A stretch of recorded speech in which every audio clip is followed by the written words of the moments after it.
तिथे गुप्तेमध्ये तुम्हा सर्वांचं खूप खूप खूप स्वागत। सोमवार ते गुरुवार प्रचंड काम करून दमलेल्या तुम्हा सर्वांना खुणावतोय वीकेंड आणि म्हणूनच तुम्हाला खुपणाऱ्या गोष्टींवरती फुंकर घालायला आलेला आहे हा गुप्ते घेऊन फेअर अँड लवली खुपते तिथे गुप्ते। आजही आपल्याकडे छान इंटरेस्टिंग पर्सनॅलिटीज आलेल्या आहेत, पण त्यांच्याशी गप्पा मारण्याआधी गुप्ते का फांडा। आजकाल लोक स्वतःहून आम्हाला कळवायला लागलेले आहेत की त्यांना काय खुपतंय। सगळ्यांना खुपणाऱ्या सगळ्या गोष्टींना इथे संधी देणं शक्य नाहीये, पण त्यातल्या काही निवडक खास तुमच्यासाठी। ठाण्याहून दररोज ट्रेननी चर्चगेटला कॉलेजला जाणारा विशाल प्रधान लिहितो, आपण रेल्वेचं तिकीट काढताना नेमके ज्या रांगेत उभे असतो तीच नेमकी हळूहळू पुढे जाते हे खुपते। तर स्वतःची गाडी बोरिवलीहून बँड्रा कुर्ला कॉम्प्लेक्सला घेऊन जाणारे सचिन केळकर लिहितात की माझ्या पुढे 4 गाड्या सोडून असलेली रिक्षाच नेमकी बंद पडते हे खुपते। शिरवळहून श्री बांढरे लिहितात की त्यांची कोर्टाची केस गेले 20 वर्ष चालू आहे, पण कोर्टापेक्षा राखी का इन्साफ पटकन मिळतो हे त्यांना खुपतं। कोल्हापूरहून सुषमा पाटील लिहितात, लग्न ठरलं की लोक नेहमी प्रश्न विचारतात मुलगा चांगला आहे ना। त्यांना असं सांगावंसं वाटतं दाऊदचा उजवा हात आहे, सुपाऱ्या घेतो, वर्षातले 6 महिने जेलमध्येच असतो। धुळ्याहून विस्पुते लिहितात, रात्री लोक उशिरा फोन करतात आणि विचारतात झोपला होता का। त्यांना म्हणे सांगावंसं वाटतं नाही, स्वप्न बघत होतो तुमच्या बायकोचं। नागपूरच्या बिवलकरांच्या सौभाग्यवती शिक्षिका आहेत आणि त्यांची खरेदी बिवलकरांना खुपते का, तर शाळेत झेंडा वंदनासाठी तिरंगा घ्यायचा होता तर 2 जण गेले, त्यावेळेला वहिनींनी दुकानदाराला काय सांगितलं माहितीये, अहो आज तरी जरा वेगळे रंग दाखवा ना। फेअर अँड लवली खुपते तिथे गुप्ते कार्यक्रम सुरू झाल्यापासून गुप्ते जिथे जिथे गेले तिथे तिथे लोकांनी त्यांना सांगितलं की त्यांना काय खुपते। हे सगळं खुपणारं जे मटेरियल आहे ते चित्रित करून गुप्तेंनी खास तुमच्यासाठी आणलंय। पाहूया लोकांना काय खुपते।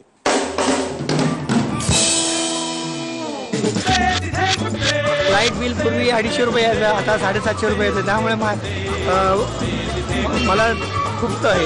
पालक जे आम्हाला शिक्षणावर खूप भार देतात, लोड काय अभ्यास काय सांगतात आम्हाला झेपत नाही, तरी पण ती गोष्ट मला खूप। माझ्याकडे गाडी नाही म्हणून मला राग येतो, माझा मित्र खूप उशिरा येतो त्याचा मला खूप राग येतो। तर स्वागत करूया महाराष्ट्राच्या नाट्य क्षेत्रामधल्या एका चविष्ट नावाचं आणि चवीच्या क्षेत्रामधल्या एका नाट्यपूर्ण नावाचं विठ्ठल कामत आणि प्रशांत दामले।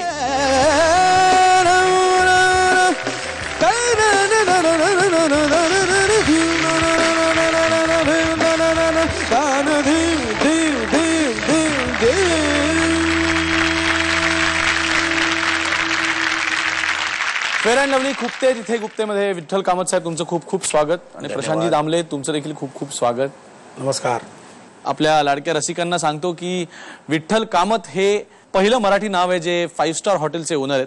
त्याचबरोबर जाधवगड हे त्यांचं सध्याचं हिट एक नाव आहे हॉटेलमधलं आणि त्याचबरोबर भारतभर विठ्ठल कामत अशा नावाने त्यांनी छोटी छोटी रेस्टॉरंटची चेन देखील टाकलेली आहे आणि जी जोरदार चाललेली आहे। तर मला असं वाटतं की हॉटेलियर होण्याचं स्वप्न बाळगणाऱ्या मराठी किंवा भारतीय तरुणासाठी जर का देवासारखं जर का एखादं नाव असेल तर ते म्हणजे विठ्ठलाचं। आणि प्रशांत दामलेनंतर तुम्ही ओळखताच, ह्या नावाची मी काय ओळख करून देणार, मज पामरासी काय थोरपण पायाची वाहन पायी बरी। तुम्ही म्हणजे खरोखर सांगायचं झालं तर तुमच्या वेशात ते आले तर त्यांच्या वेशात तुम्ही आलाय असं वाटतंय। म्हणजे बघा ह्यांच्याकडे बघून एखादे हॉटेलचे ओनर वाटतंय की नाही मस्त सूट बीट घालून, पण तुम्ही कायमच कुठल्याही, मी आधीचे देखील तुमच्या मुलाखती आवर्जून बघितल्यात काका, पण you have always I have seen you like this only. पहिलं तू काका बोलते मला खुपते रे बाबा। का बाबा काय म्हणू, मी तुझा मित्र आहे। नाही मग मी तुम्हाला विठ्ठलजीच म्हणतो। मग तुम्ही हे कुर्ता आणि पैजामाचं काय फॅड काय, म्हणजे फॅड नाहीये, माझे वडील धोतर आणि आपला साधा शर्ट घालायचे आणि जेव्हा तुम्ही वयाच्या 60वर येतात तेव्हा परत ते शर्ट पॅन्ट घालण्यापेक्षा आणि 3 पीस आणि 4 पीस सूट घालण्यापेक्षा हा जो नॅशनल ड्रेस आहे तो घालणं अधिक कन्व्हिनियंट आहे। दुसरं, हा ड्रेस भारतात आणि जगात कुठेही एक्सेप्ट आहे आणि भारतीय असल्यामुळे मला या ड्रेसचा अभिमान आहे। अरे वा, मी ऐकलं होतं आणि बघितलंही होतं की ऑर्किड पूर्ण उभं राहिल्यानंतर सुद्धा तुम्ही मरीन लाईन्सहून ऑर्किडला म्हणजे येताना ट्रेननी यायचात आणि ट्रेननी उतरून रिक्षा करून स्वतःच्या 5 स्टार हॉटेलमध्ये यायचात। तर याबद्दल म्हणजे नक्की काय भावना होती त्यावेळी? कालही मी दिल्लीवरून आलो तर रात्री 12:30 वाजता प्लेन घेऊन 2:30ला आलो, कारण ते तिकीट स्वस्त होतं. आज 20,000 रुपये तिकीट देणं माझ्यासाठी आणि तो व्यर्थ खर्च करणं, आणि मी वाय क्लासने आलो.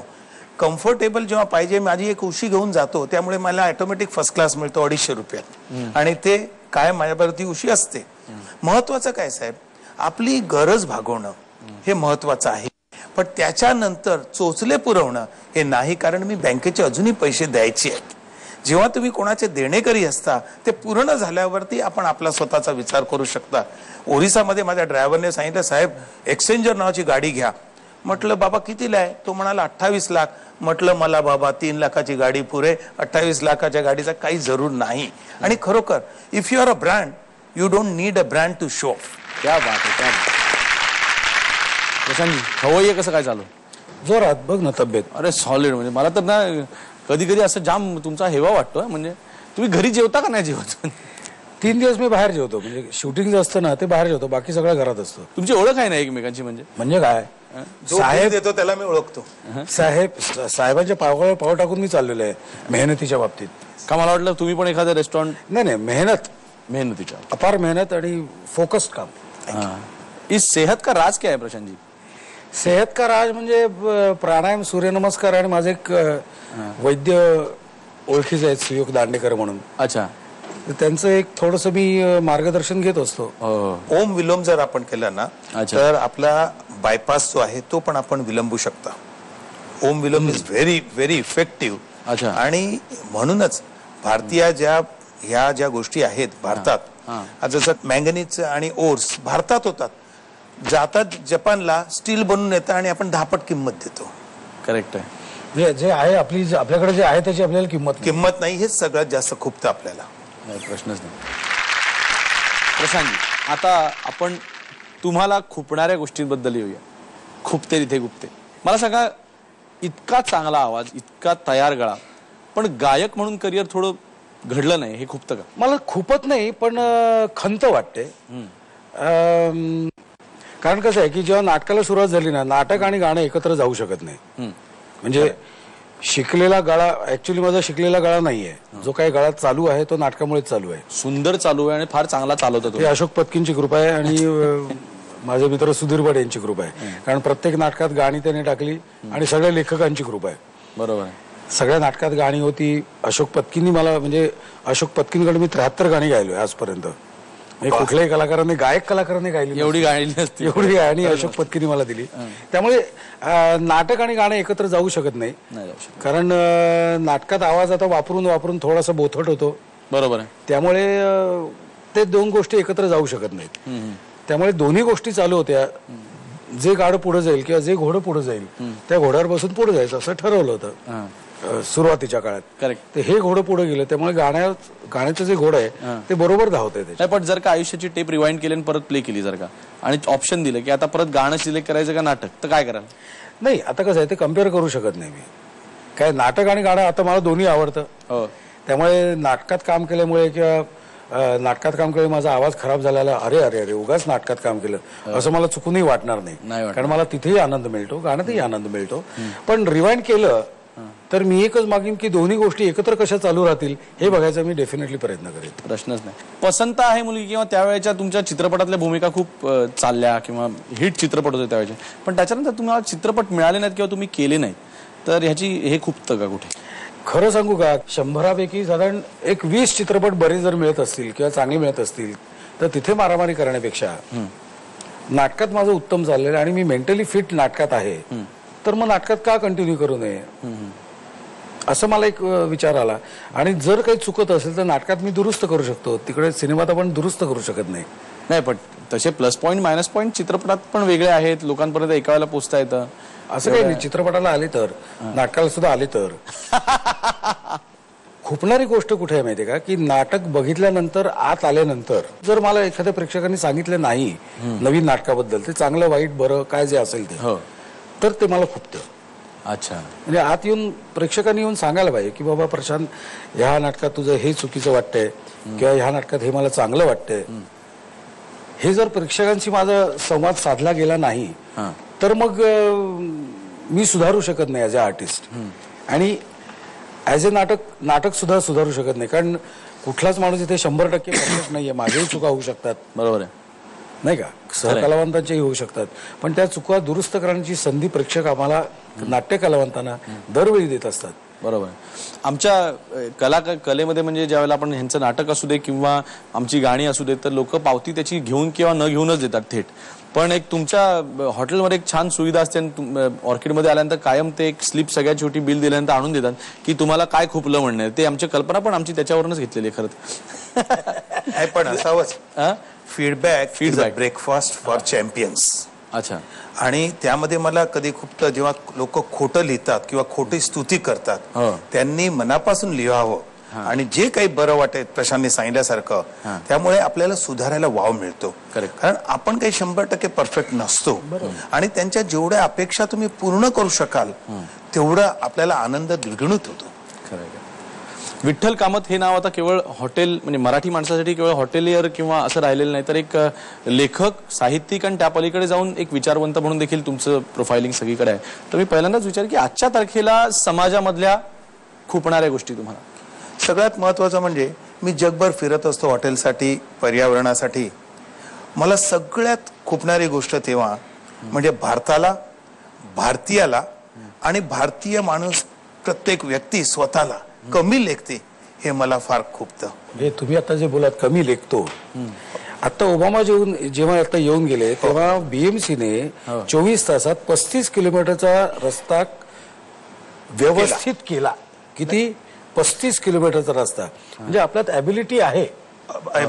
मला बॉम्बे पोलिसला धन्यवाद द्यायचे आहेत आणि आय सॅल्यूट देम की एवढी चांगली व्यवस्था केली, तरी अमेरिकन पोलीस त्यामध्ये ढवळाढवळ करत होते.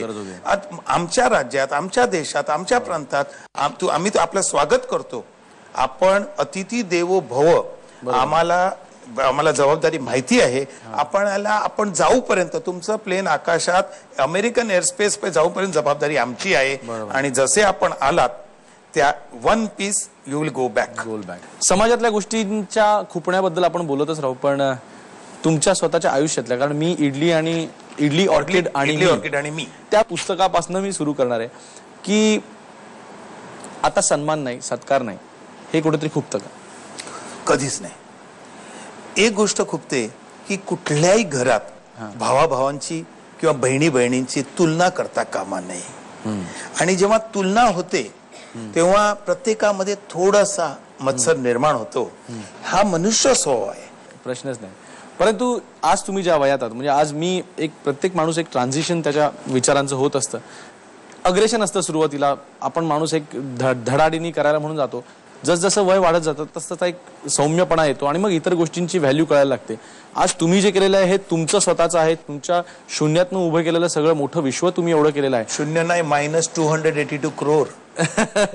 त्याच्यातनं शून्यात येणं आणि मग पुढे जाणं, हा म्हणजे प्रवास हा चकलीसारखा गोल असतो, सरळ नसतो. पण वडिलांकडनं जे आलं ते मात्र आज तुमच्याकडे नाही. आई वडिलांनी माझ्याकडे दिलं ते कायम माझ्याकडे आहे. वडिलांनी सांगितलं घामालाच तुझं परफ्यूम समज, आणि तो घाम मी वापरतो परफ्यूम म्हणून जगभर. आणि आईने सांगितलं काही झालं तरी पोस्टाच्या स्टॅम्प सारखं एकदा एनव्हलप वरती आपलं ऍड्रेस लिहिला आणि पोस्ट स्टॅम्प चिकटवला तर जिथपर्यंत पोहोचणार नाही इस्तीप तळी तिथपर्यंत बाहेर निघायचं नाही. आणि त्या चिकाटीमुळे कुठलीही व्यक्ती इम्पॉसिबलचं पॉसिबल करू शकते. प्रश्न नाही. विठ्ठलजी, तुम्हाला आतापर्यंत मराठी माणसाने तुमचं खूप कौतुक केलेलं आहे. कार्यक्रम असू देत, तुम्हाला दिलेले प्रेमाने दिलेले पुरस्कार असू देत, खूप खूप कौतुक तुम्हाला मराठी माणसाने केलेलं आहे, भरभरून केलं. परंतु ह्याचा जसा फायदा आहे तसाच तोटाही आहे. म्हणजे अशा प्रकारे मी म्हणतो की जी नॉन महाराष्ट्रीयन हॉटेलियर्सची लॉबी आहे, मग त्यांच्याकडे त्यांना जे इझिली मिळतं, मग ते लोन्स असू देत किंवा इंटरनॅशनल इन्व्हेस्टमेंट्स असू देत, तर ती तुम्हाला नक्कीच त्याच्यासाठी खूप जास्त स्ट्रगल करायला लागतं. मग त्यावेळेला आपण मराठी असल्याचं कुठेतरी वाईट वाटतं का? मला एकच सांगावं असं वाटतं की पूर्वी आपल्याला घाटी म्हणत होते. आज ज्या लोकांची जी अशी मनस्थिती होती की तुम घाटी आहे तुम क्या कर सकताय. त्या घाटी लोक म्हणणाऱ्यांची 16 हॉटेलचा कन्सल्टंट मीच आहे. त्यामुळे आता 550 हॉटेल पेक्षा जास्त हॉटेलचं कन्सल्टन्सी मी करू शकलो. आणि आज त्यांना म्हणताना सांगतात अरे मराठी है लेकिन बहुत अलग है. म्हटलं नाही, हर एक मराठी आदमी अलग ही होता है, मेरे जैसा ही होता है. प्रशांत, एक आर्टिस्ट म्हणून चांगल्या वेगवेगळ्या विविध प्रकारच्या भूमिका करायचं राहून गेलं हे खूपतं का कुठेतरी? नाही, खरं सांगू का, विनोदात सुद्धा अनेक प्रकारचे विनोद असतात. बर. म्हणजे अजून माझे काही विनोदाचे काही फ्लेवर्स करायचे शिल्लक आहेत. अच्छा. 8-10 प्रकार आहेत विनोदाचे. त्यातले एक 3-4 माझे आतापर्यंत झालेले आहेत किंवा 5-6 झालेत असं समज. बर. अजून 3-4 प्रकार शिल्लक आहेत. ते झाल्यानंतर मी करणार ते. पण प्रशांत दामले एक आतमध्ये सिरियस माणूस आहे. खूप मी बघितलंय, जवळ अनुभवलाय. अतिशय सिरियस, गंभीर आणि खोल माणूस आहे.